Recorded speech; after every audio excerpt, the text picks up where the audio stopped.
Alors, ce matin, on continue notre série Miséricorde et l'Évangile.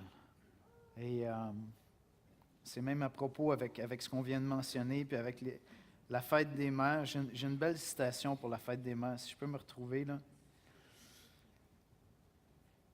C'est un romancier québécois qui est décédé, Robert Charbonneau, qui a dit « L'amour maternel est le plus près de la miséricorde divine ». Intéressant, hein? L'amour maternel est le plus près de la miséricorde divine. Puis, bien honnêtement, dans mon expérience personnelle, c'est tout à fait vrai. C'est tout à fait vrai. Je ne sais pas si vous vous rappelez, la semaine dernière, on a donné une définition tirée du dictionnaire Antidote sur la miséricorde. La miséricorde, c'est la pitié qui se manifeste par un acte de bonté. C'est la pitié qui se manifeste par un acte de bonté. Et ce qu'on a fait la semaine dernière, c'est qu'on a dressé la table, on a mis la table pour cette série-là, en prenant le temps de se rappeler que le monde que Dieu a créé est un monde qui, à l'origine, était parfait. C'était un monde qui a été créé pour la gloire de Dieu, mais pour le bonheur de l'être humain, de l'homme et de la femme, qui ont été créés à son image, créés avec une dignité à l'image de Dieu, un monde où ils devaient s'épanouir, où chaque personne devait être respectée, aimée, avoir la possibilité de s'épanouir dans des relations, contribuer au développement de la société. C'est ça qu'on a vu la semaine dernière.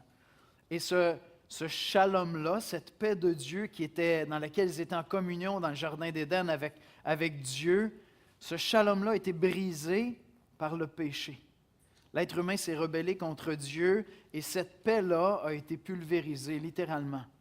Mais les Écritures nous disent qu'un jour, Jésus-Christ va revenir. On trouve ça à la fin, vous vous rappelez dans l'Apocalypse, Apocalypse 21, un jour, ce monde de paix va être entièrement rétabli. Et nous, comme chrétiens, nous vivons entre ces deux ères, entre ces deux périodes-là. Nous avons connu Jésus-Christ, qui est venu sur la terre, le Fils de Dieu, pour ramener la paix vers les hommes, en venant donner sa vie en sacrifice sur la croix. Il nous a offert d'être réconciliés, de retrouver la paix avec Dieu, d'entrer dans un shalom, une paix avec Dieu. Et puis on vit entre les deux. On est là sur la terre, goûtant la paix avec Dieu, cherchant dans l'Église à vivre ensemble dans une communauté où on va retrouver cette paix-là, ce shalom présent au milieu de nous. Puis on cherche à l'incarner pour ce monde. Puis on vit entre les deux, on attend, mais en même temps, on est là pour annoncer ce message-là. Alors ce matin, on va se tourner vers une autre qualité de Dieu, la justice de Dieu. On va parler de cette justice que Dieu veut amener dans un monde qui est brisé, un monde qui a été affecté par le péché, profondément affecté par le péché. Qu'est-ce que Dieu nous appelle à faire, nous, dans un monde où la paix n'est plus, où l'injustice est souvent omniprésente, puis on attend le retour de Jésus-Christ? On a un message de paix à apporter. Qu'est-ce que Dieu attend de nous ce matin? On va voir ça ensemble. Et puis, on va aller voir un passage qui est assez troublant. Je vous avertis, dans Amos, je vais lire tout à l'heure quelques versets, mais on peut dire que Dieu est outré par de l'incohérence, de l'hypocrisie parmi ceux qui devraient incarner cette justice-là, cette paix de Dieu, un peuple qui a été réconcilié avec Dieu. Et Dieu est outré. Maintenant, ce qu'on a pensé faire ce matin, puisqu'on va être dans le prophète Amos, dans un passage très dur, on a pensé vous partager un court extrait dans l'Évangile de Jean, où on voit la personne de Jésus. On voit Jésus intervenir auprès d'une femme et incarner vraiment parfaitement à la fois la miséricorde de Dieu puis la justice de Dieu. On va aller dans un mot de prière, puis Danny va nous lire dans Jean, le chapitre 8, les versets 1 à 8. D'accord? Allons dans un mot de prière. Père éternel, ce matin, on célèbre la fête des mères, puis dans une ironie qui est permise par toi, Seigneur, tu es un bon Père et nous ne doutons pas de ta bonté, Seigneur. Tu as permis que notre frère Basile, notre soeur Clotilde perdent leur maman, que les filles perdent leur grand-maman, Seigneur. Et notre espoir, notre joie, c'est qu'elle a été promue dans la gloire, Seigneur. Que les peines et les souffrances sont terminées pour elle et qu'elle est entrée entièrement, parfaitement dans cette réconciliation avec toi, cette paix avec toi, Seigneur. Il n'y a plus de douleur, plus de larmes. On pense à M. Brouillet aussi, à la famille, Émilie, Éric, les enfants. On te demande, Seigneur, d'apporter ta consolation pour ceux qui restent derrière et qui vivent dans l'attente de retrouver nos bien-aimés par ta grâce, Seigneur. Les retrouver dans la gloire. Entrer dans ce shalom avec eux, Seigneur. Ce matin, Seigneur Jésus, on veut te demander de venir parler à nos cœurs. Parler à nos cœurs par les choses qui peuvent t'offenser dans notre manière de vivre notre foi, les incohérences qu'il pourrait y avoir dans notre foi, Seigneur, parce que nous voulons vraiment te refléter dans nos familles, auprès de nos enfants, auprès de notre conjoint, auprès des amis, des voisins, des collègues de travail, auprès de cette belle ville ici où tu nous as placés, Seigneur. Aide-nous à être attentifs pour vraiment te ressembler, Seigneur. C'est en Jésus-Christ qu'on te prie. Amen. On va écouter ensemble la parole de Dieu. Alors, le passage biblique de ce matin est tiré de Jean, les versets 1 à 8, dans la nouvelle édition de Genève. Alors, Jean 8, les versets 1 à 8.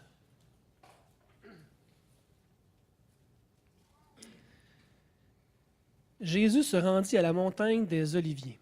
Mais, dès le matin, il alla de nouveau dans le temple et tout le peuple vint à lui. S'étant assis, il les enseignait. Alors les scribes et les pharisiens amenèrent une femme surprise en adultère. Et, la plaçant au milieu du peuple, ils dirent à Jésus, « Maître, cette femme a été surprise en flagrant délit d'adultère. Moïse, dans la loi, nous a ordonné de lapider de telles femmes. Toi donc, que dis-tu? » Il disait cela pour l'éprouver, afin de pouvoir l'accuser. Mais Jésus, s'étant baissé, écrivait avec le doigt sur la terre. Comme il continuait à l'interroger, il se releva et leur dit, « Que celui de vous qui est sans péché jette le premier la pierre contre elle. » Et, s'étant de nouveau baissé, il écrivait sur la terre.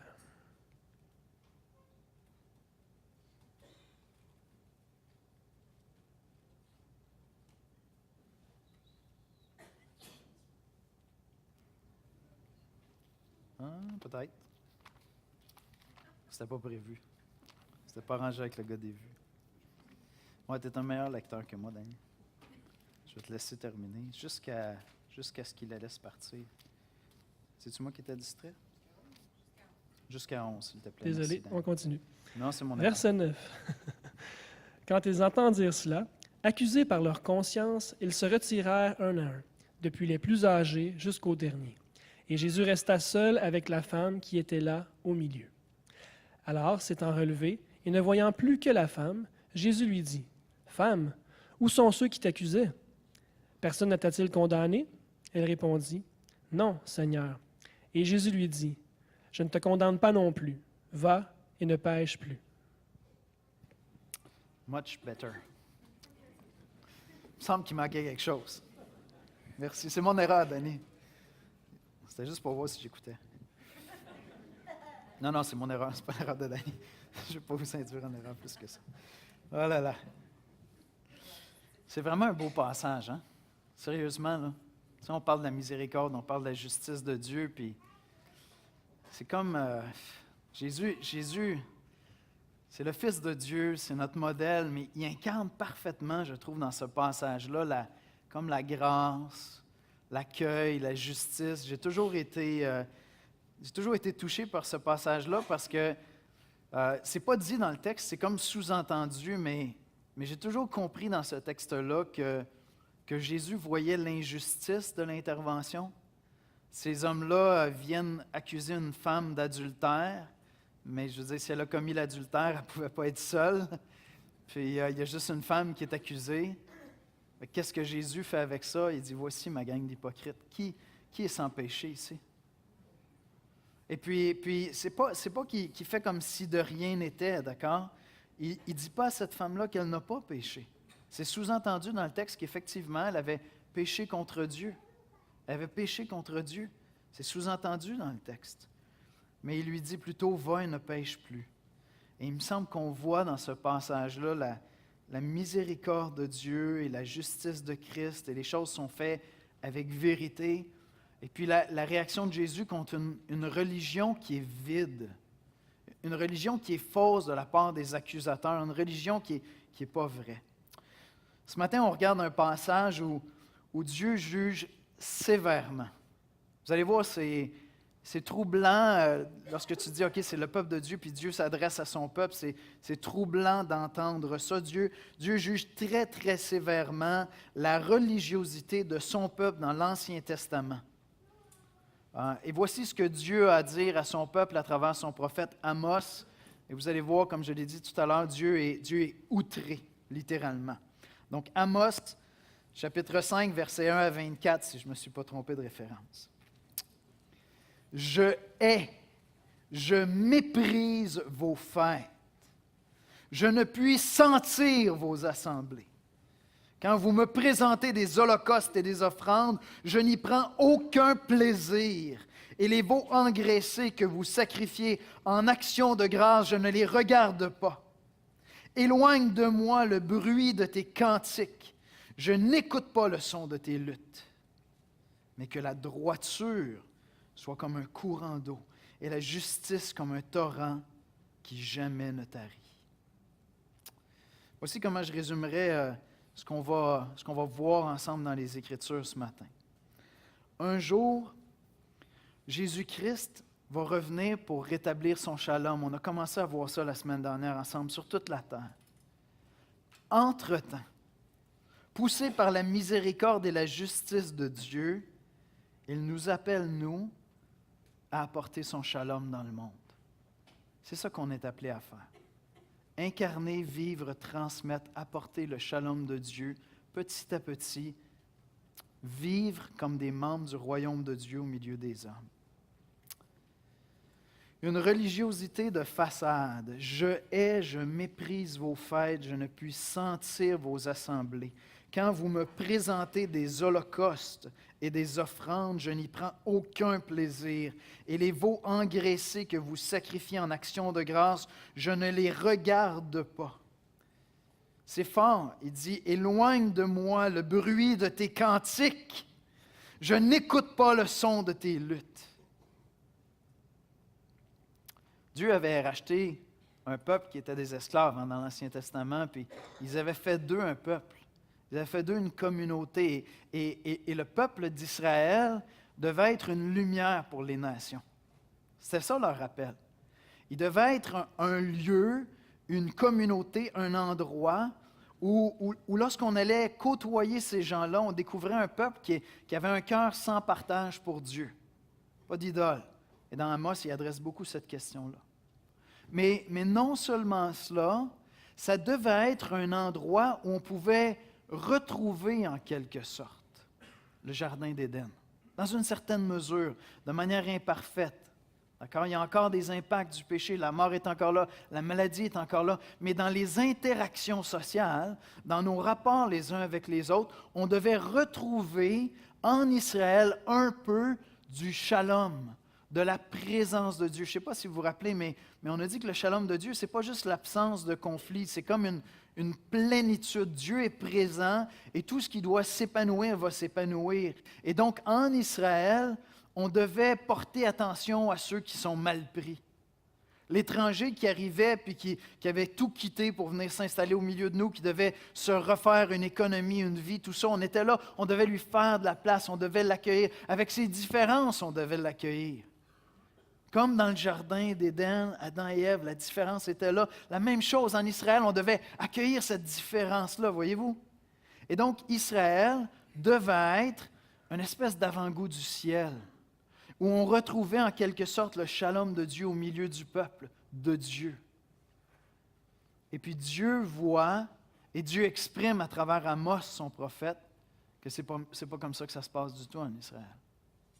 Au contraire, c'est une religion de façade, c'est une religion où on chante des chants, on loue Dieu, on célèbre l'Éternel, mais dans le fond, une fois qu'on a fini notre petite messe, après ça, on quitte, puis on arrache tout ce qu'on peut arracher, on vole qui on peut voler, on méprise, on n'intervient pas quand on peut faire le bien.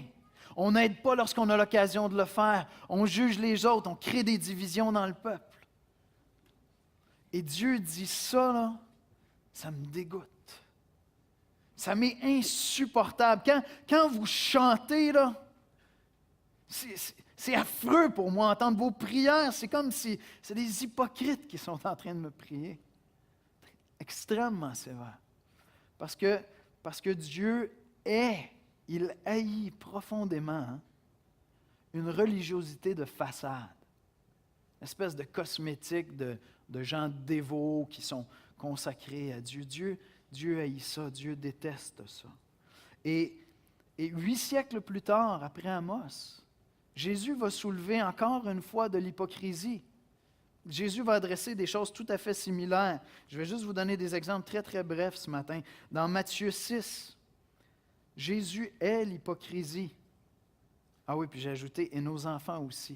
Ce ne sera pas long, on vient à ça, d'accord? Mais dans Matthieu 6, 2, écoutez ceci, c'est Jésus qui parle. Donc, lorsque tu fais l'aumône, lorsque tu aides les pauvres, d'accord? Lorsque tu fais l'aumône, ne sonne pas la trompette devant toi, comme font les hypocrites dans les synagogues et dans les rues qui annonçaient leurs offrandes. Afin d'être glorifiés par les hommes, je vous le dis en vérité, ils ont leur récompense. Il dit non, quand tu es en train d'aider quelqu'un qui est démuni, ce n'est pas un sujet de te glorifier, c'est que Dieu a pris soin de toi, il t'a donné en abondance, puis tu as de quoi aider celui qui a moins, puis il n'y a pas de gloire dans ça, tu es juste en train de faire du bien à ton prochain comme Dieu t'a aimé, c'est tout ce que tu es en train de faire. Fais-le humblement, fais-le régulièrement, fais-le avec simplicité. C'est pas un sujet de comme, je ne sais pas, aller chercher des galons, des bananes sur ton épaule pour dire « Waouh, moi je suis un super religieux ». Ou encore dans Matthieu 15, un autre exemple que Jésus donne. On lit dans les versets 5 à 9. « Mais vous, vous dites, celui qui dira à son père ou à sa mère, ce dont j'aurais pu t'assister, comment j'aurais pu t'aider, l'argent que j'avais pour prendre soin de toi, peut-être dans tes vieux jours, ce dont j'aurais pu t'assister est une offrande à Dieu. Alors il n'est pas tenu d'honorer son père ou sa mère, parce qu'il va donner ça pour Dieu. Vous annulez ainsi la parole de Dieu au profit de votre tradition. Hypocrite! Ésaïe a bien prophétisé sur vous quand il a dit « Ce peuple m'honore des lèvres, mais son cœur est éloigné de moi. C'est en vain qu'il m'honore en enseignant des préceptes qui sont des commandements d'hommes. » Voyez comment ces passages-là nous exhortent à nous remettre en question. De peur que nos chants le dimanche matin ou que le matin, lorsque je suis en train de prendre un temps avec Dieu dans ma Bible, puis là je prie, puis je dis « Merci Seigneur de pardonner mes péchés, puis je me repens. » Puis de peur que tout ça sonne terriblement faux aux oreilles de Dieu, ces passages-là nous exhortent à nous examiner nous-mêmes. Ce serait vraiment une erreur de penser que ça, c'était des fautes d'Israël, puis nous, on est les chrétiens, on ne fait pas ces erreurs-là. Je vais vous donner des exemples tellement énormes, tellement grands, qui au contraire nous montrent qu'on n'est pas à l'abri de faire ça à petite échelle, mais à grande échelle aussi. Alors ce matin, je veux que nous réfléchissions à cette idée-là que Dieu cherche la justice parmi son peuple. Et que Dieu haït l'hypocrisie, une espèce de religion de façade, quelque chose qui sonne faux. Et non seulement parce que ça offense Dieu, puis ça sonne faux aux yeux de Dieu, mais comme je l'ai dit, ça sonne faux aussi aux yeux de ces petites paires de yeux-là, ceux qui étaient ici tout à l'heure, nos enfants dans nos foyers. Nos enfants voient cela. Lorsque, par exemple, tu essaies d'enseigner la foi à tes enfants, tu veux les instruire dans la foi, tu rouvres la Bible avec tes enfants, tu enseignes des préceptes, tout ça. Mais si dans la maison, il y a un des enfants qui est plus dur, qui est un peu plus égoïste, à la maison chez nous, c'était moi. Ben, mon frère lui faisait ça en cachette, excuse-moi Hugo, mais moi j'étais violent, c'était pas drôle. Fait que je le ramassais solide, tu sais. Et si, comme parent, je vois des situations comme ça qui interviennent dans ma maison, mais soit par favoritisme, soit par paresse, je fais fi de ça, mais on va étudier la Bible ensemble. Qu'est-ce que je vais produire dans mes enfants? Je vais produire une amertume. Je vais produire les enfants détectent ces choses-là. Ils ne sont pas parfaits, hein, ils sont pécheurs, ils vont tirer la couverte de leur bord autant qu'ils peuvent. Mais nos incohérences, nos inconséquences, notre manière de nous parler à la maison, nos enfants voient cela, ils absorbent ça, puis il y a quelque chose qui s'incruste là, possiblement, qui sonne faux. Et ce que j'ai fait, c'est que je pense que la question qu'on aborde ce matin, ce n'est pas quelque chose qu'on est habitué d'aborder à notre Église ici. Vous allez voir un peu comment je le développe, mais je pense qu'on n'aborde pas ça souvent. Alors volontairement, ce que j'ai fait, c'est que j'ai commencé par un exemple à la maison. Parce que je crois que si Dieu vous a accordé la grâce de vous marier, puis celle d'avoir des enfants, on veut élever nos enfants en leur communiquant, leur démontrant une foi qui est cohérente. On veut vraiment, d'une part, leur annoncer la parole de Dieu, leur annoncer l'Évangile, leur enseigner les principes de la parole, mais aussi être conséquents. On ne veut pas apparaître comme des hypocrites devant eux, n'est-ce pas? Fait que j'ai donné cet exemple-là, mais ce n'est pas juste vrai à la maison. C'est vrai à grande échelle, c'est vrai à très, très grande échelle.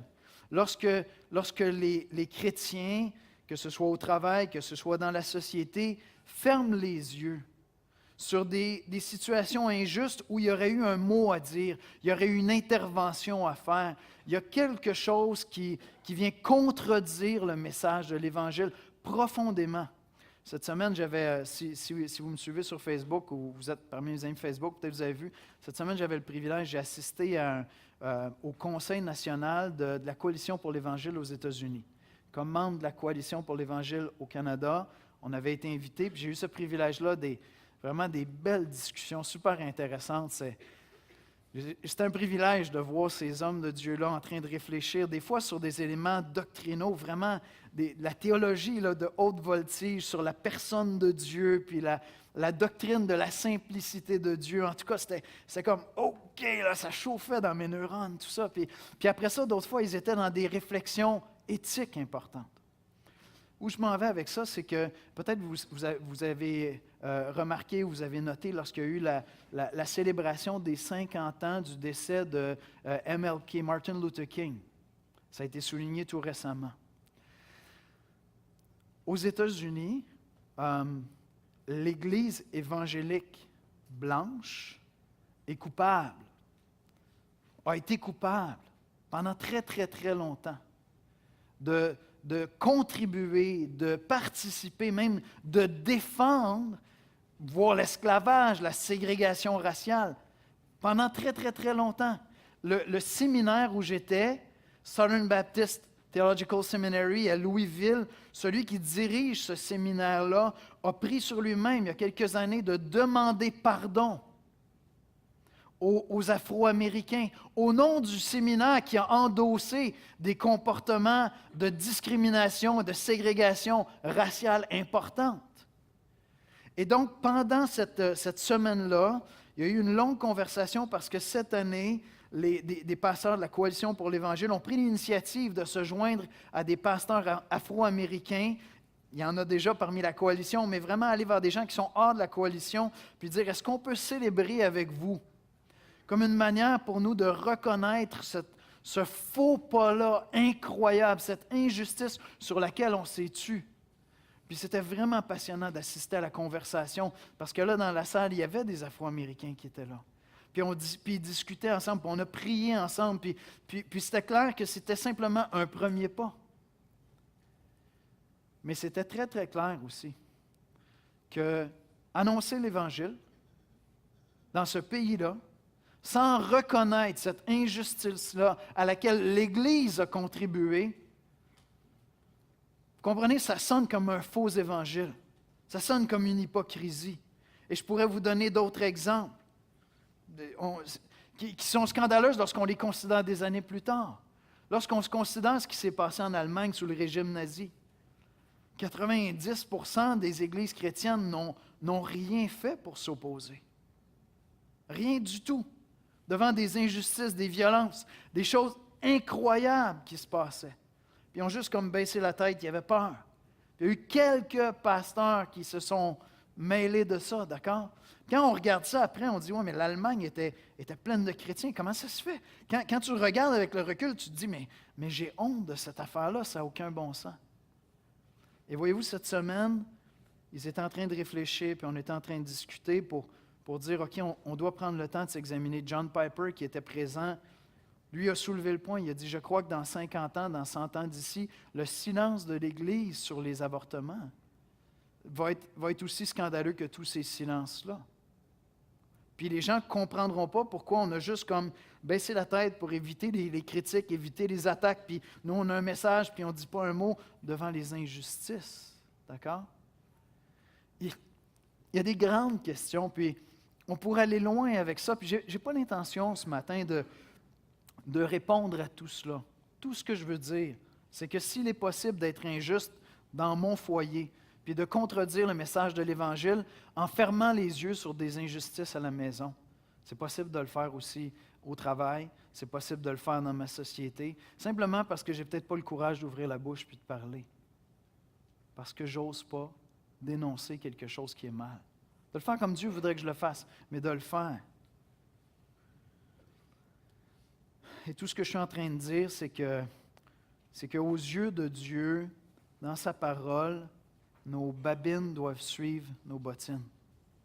Puis on ne peut pas être inconséquent, puis juste annoncer la grâce de Dieu, puis l'amour de Dieu, en n'étant pas des gens qui aiment. Annoncer le fait que Dieu veut venir au secours des hommes, puis nous rester constamment impassibles devant des situations.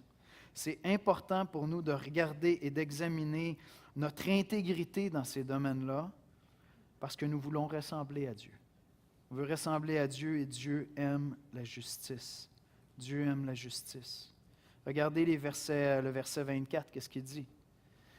Il dit, « Mais que la droiture soit comme un courant d'eau et la justice comme un torrent qui jamais ne tarit. » Dieu aime la justice, la droiture. Le peuple d'Israël avait reçu la miséricorde de Dieu, ils avaient été sauvés, Dieu les avait constitués comme un peuple, et ils s'attendaient qu'étant bénéficiaires de la miséricorde de Dieu, ce soit un peuple où la miséricorde est évidente en action. C'est juste une question de cohérence, de ressembler à Dieu. C'était un peuple qui devait manifester le shalom de Dieu dans un monde brisé. Et ce que Dieu dit ici, il dit, mais que la droiture soit comme un courant d'eau et la justice comme un torrent qui jamais ne tarit. Voyez-vous, si tu avais vécu en Israël, voir des gens qui adorent Dieu puis qui agissent avec justice, avec miséricorde, avec compassion envers les gens qui souffrent, ça aurait dû être commun. Il dit ça doit venir comme un torrent qui jaillit, qui va à contresens, qui est en train de renverser des choses qu'on voit au quotidien, des injustices qu'on côtoie. C'est une place où il devrait faire bon vivre parce qu'on prend soin des faibles, de ceux qui souffrent. Puis ça aurait dû être omniprésent en Israël, constamment présent, un torrent qui jaillit. C'est très, très fort ce que Dieu dit ici. Dieu exprime, il veut voir en Israël la droiture, la justice couler comme un fleuve. Et on devait trouver ça. L'amour pour Dieu devait conduire ce peuple à vivre dans la justice, à prendre soin des démunis, à être sensible à ceux qui sont mal pris, aux gens dont on pourrait abuser. C'est une critique de Dieu dans Amos.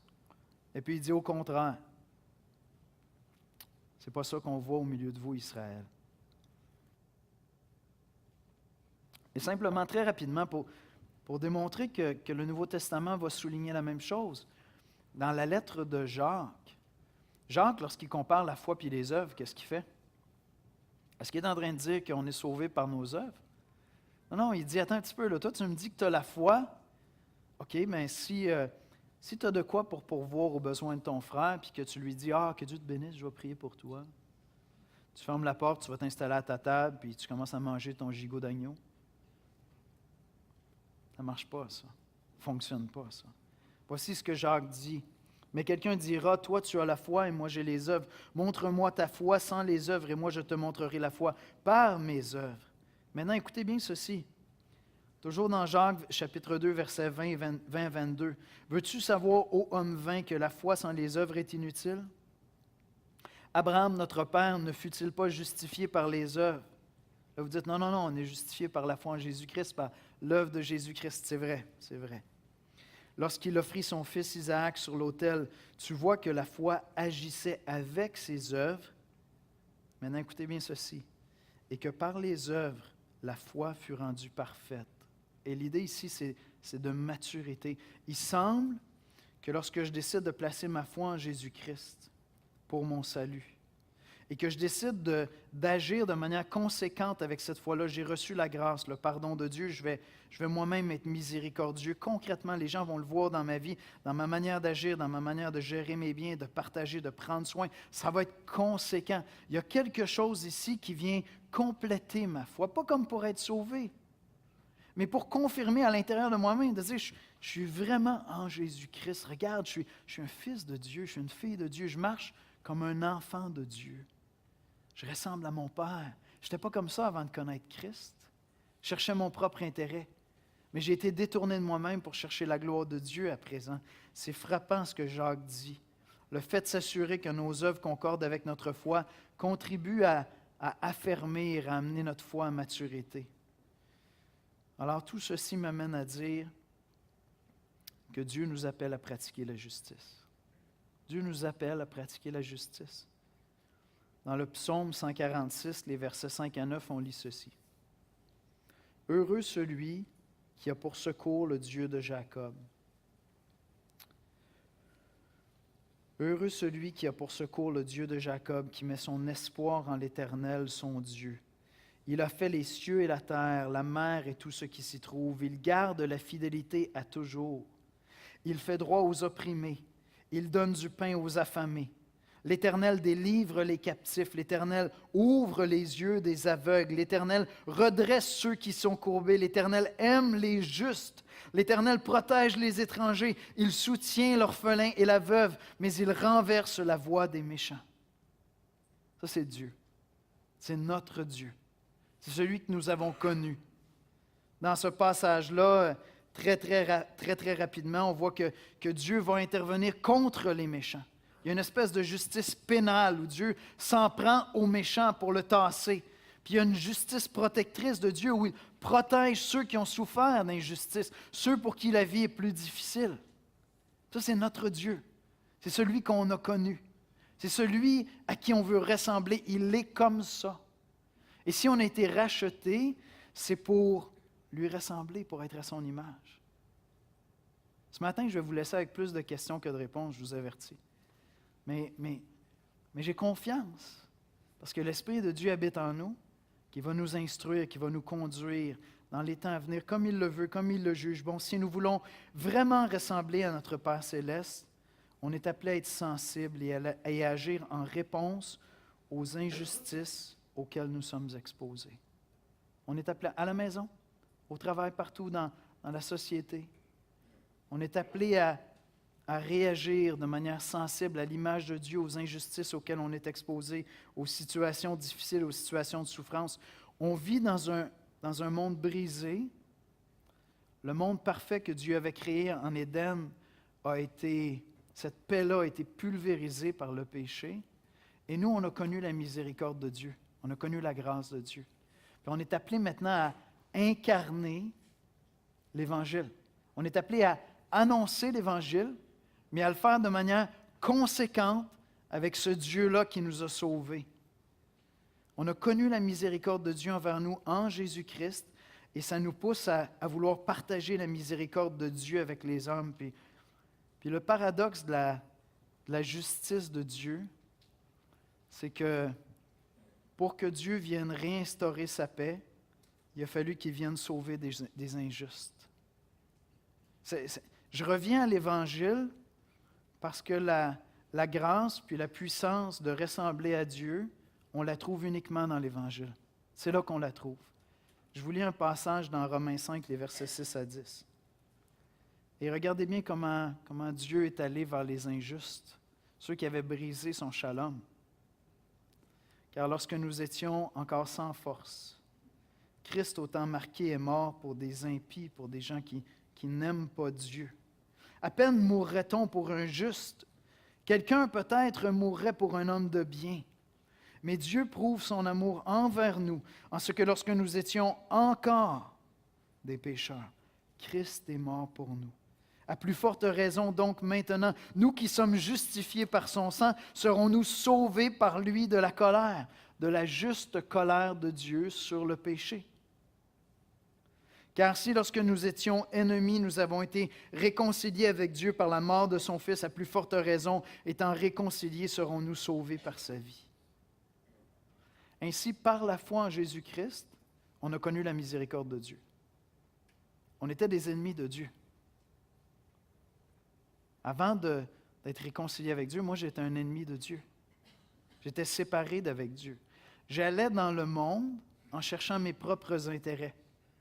Mon but dans la vie, c'était de construire Yannick. C'est ça mon objectif dans la vie. Pas pour la gloire de Dieu, pour Yannick.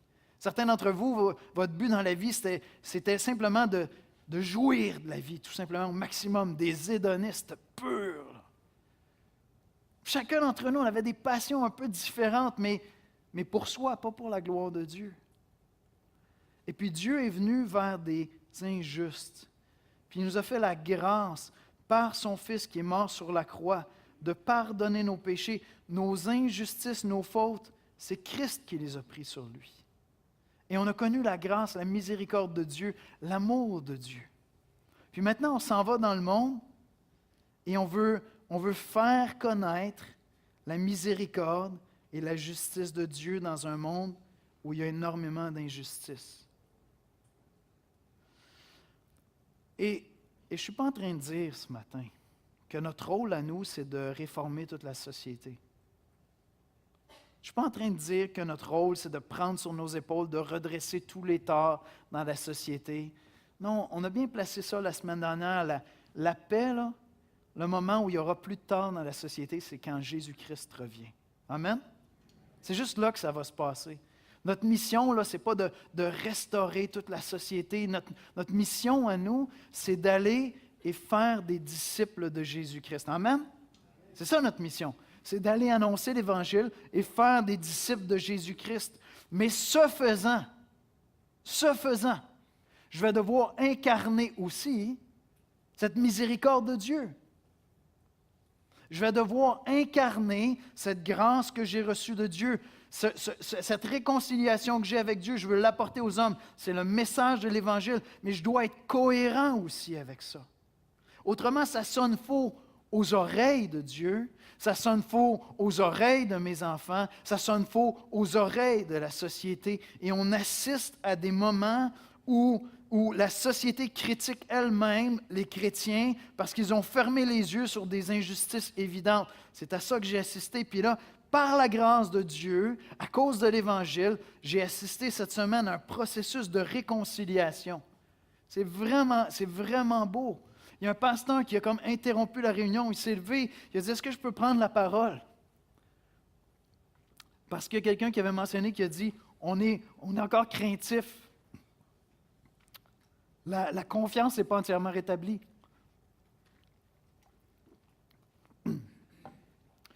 Je m'excuse. Puis il est allé au micro, puis il a dit « S'il y a quelqu'un que j'ai offensé dans ma manière d'agir, si j'ai un comportement qui fait que toi, mon frère afro-américain, tu ne peux pas avoir confiance en moi, viens me voir, s'il te plaît, viens m'enseigner, viens me le dire, je veux t'écouter, je veux comprendre ça. » Donc l'Évangile est puissant, vous comprenez? L'Évangile est puissant pour amener la réconciliation. Mais ça demande d'avoir cette intégrité-là avec l'Évangile aussi. Ça nous demande d'avoir cette intégrité-là.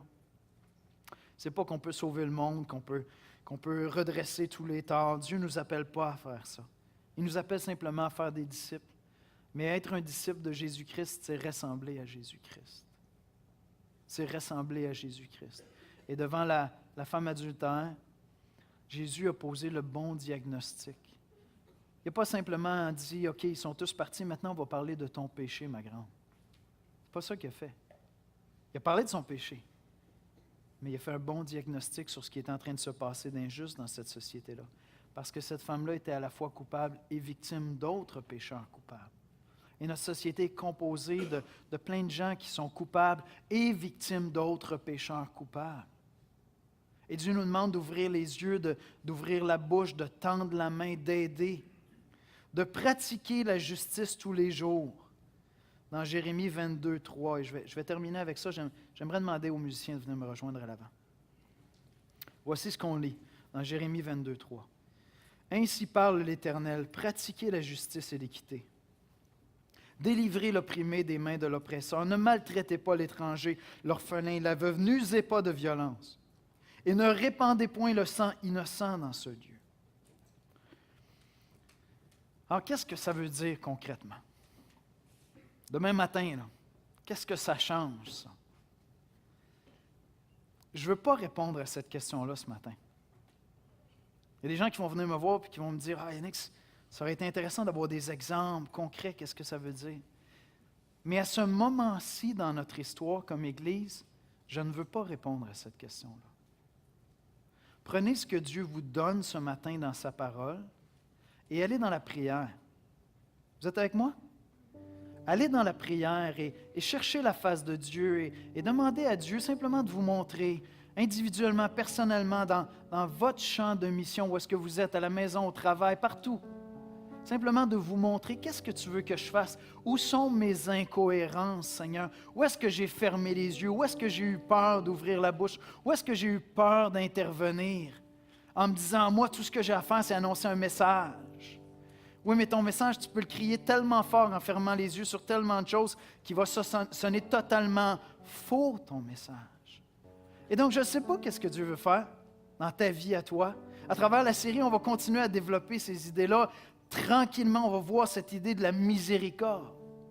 Mais je veux laisser l'Esprit de Dieu nous conduire, nous parler dans nos vies personnelles, dans nos foyers, dans notre champ de mission.